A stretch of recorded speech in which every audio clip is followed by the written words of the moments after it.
Hi, and welcome to Passion for Panama. My name is Phil, and my wife is Anna. We're both from Canada, and my wife is originally from Venezuela and is now also a Canadian citizen. We've grown a real passion for Panama, and we'll be showing you places and people from all around this amazing country, so please join us by hitting subscribe.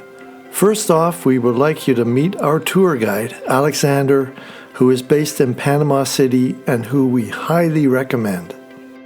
Bienvenido, mi nombre es Alexander Espinosa para servirle. Mi agencia de transporte es Transporte Ejecutivo Turístico. Le ofrezco toda la diversidad de Panamá, mi cultura, todo lo que es lo que le puede ofrecer Panamá, turismo, mucha cultura, muchas playas. Todo lo que puedas conocer en mi país te lo da Transporte Ejecutivo Turístico Panamá. Gracias, te espero en Panamá.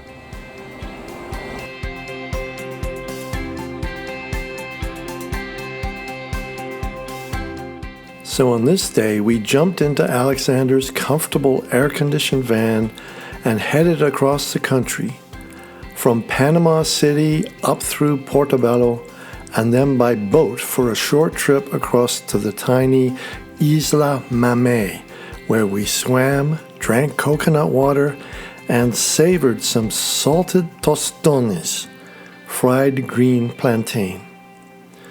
Mamey truly is a little island paradise, but don't forget the sunblock even if it seems a bit overcast. You can still get burnt to a crisp if you're not careful. Once back on the mainland, we checked out the ancient fortifications of Portobello, dating back to the 1700s. In the late 1500s, Sir Francis Drake had unsuccessfully attacked an earlier fort, but succumbed to fever and was buried in the bay. In 1668, the Welsh buccaneer Sir Henry Morgan attacked Portobello, using ladders wide enough to carry 3 men abreast to scale the walls of the fortifications, and subsequently Morgan and his pirates occupied the city for a month. As such, seeing these old fortresses brings forth fantasies of galleons, pirates, and treasure. On our way back to the city, we asked Alexander to please take us to Plantaseria, the fabulous vegan restaurant that Alexander's brother had found for us the day before. They make all the food they serve in-house at their location in Panama City. They are, without a doubt, the best vegan restaurant that we have experienced anywhere so far. Super friendly staff and food to die for. Regardless of whether you are vegan or not, you've got to check out this awesome restaurant if you're in the city.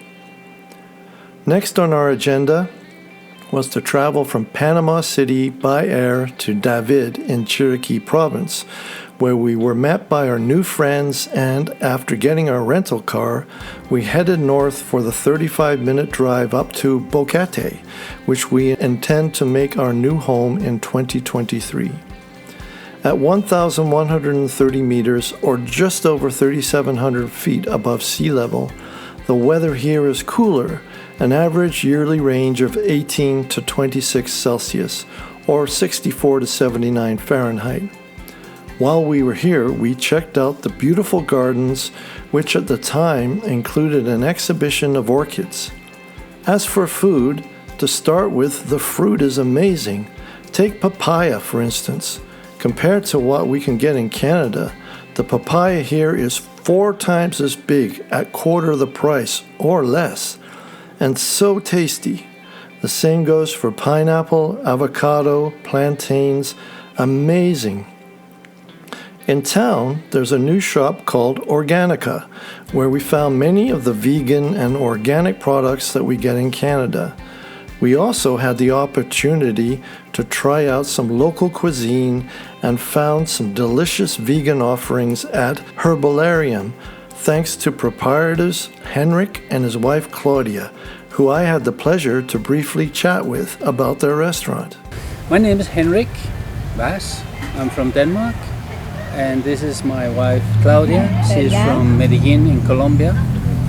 We met in Colombia, and we decided after a short trip to Panama, we arrived here, and we have been here like 3 years, putting things together, and we try to do healthy food.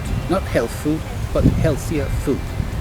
So we have found that most of the food in the restaurant in this place, it's very much based on the Italian cuisine, and because I'm Danish, I represent what you call the new northern cuisine, which means I like to do things which is local. Claudia is backing me up with the logistic. She's taking care of the procurement of produce which is organically grown. We have eggs which are free range. The vegetables that we are using in our preparations are fresh. They are grown in this incredible soil that we got here, which is organic soil. So we're very happy with the tendency that we are creating here. We are realizing that a lot of people want to change things in the world. I'm encouraging people to eat less meat, to enjoy the vegetables, that when they eat something, that they feel that there's a balance in things and it's not just a matter of stuffing yourself. Next up, we checked out the local wildlife. We had heard about the South American ring-tailed coati, and were lucky enough to have a visitation by a couple of these intelligent and affectionate members of the raccoon family during a stop we made for coffee. Coatis are highly adaptable animals which climb and forage both in trees and on the ground. We were told they like dog food, so we bought a bag and gave them a snack. Finally, we booked a tour at the Don Pepe Coffee Plantation located on the foothills of Volcan Baru, where we savored some of the really distinctive flavors of Panamanian coffee. Just like England's royal family, we were hooked. Don Pepe also produces the award-winning and very expensive geisha, a hybrid variety originating from the Kaffa region of Ethiopia, specifically in the Gori Gesha forest, which is where the name geisha was derived from. It is one of the most exclusive and expensive coffees in the world, costing up to $600 US per pound, and is subsequently being tagged with the moniker the Champagne of Coffee. One of the highlights of the whole trip for me actually happened during our return to Canada. On the flight from Panama City to San Jose, Costa Rica, I was blessed with having a very special soul sitting right next to me in the form of a service dog, the sweetest golden retriever ever.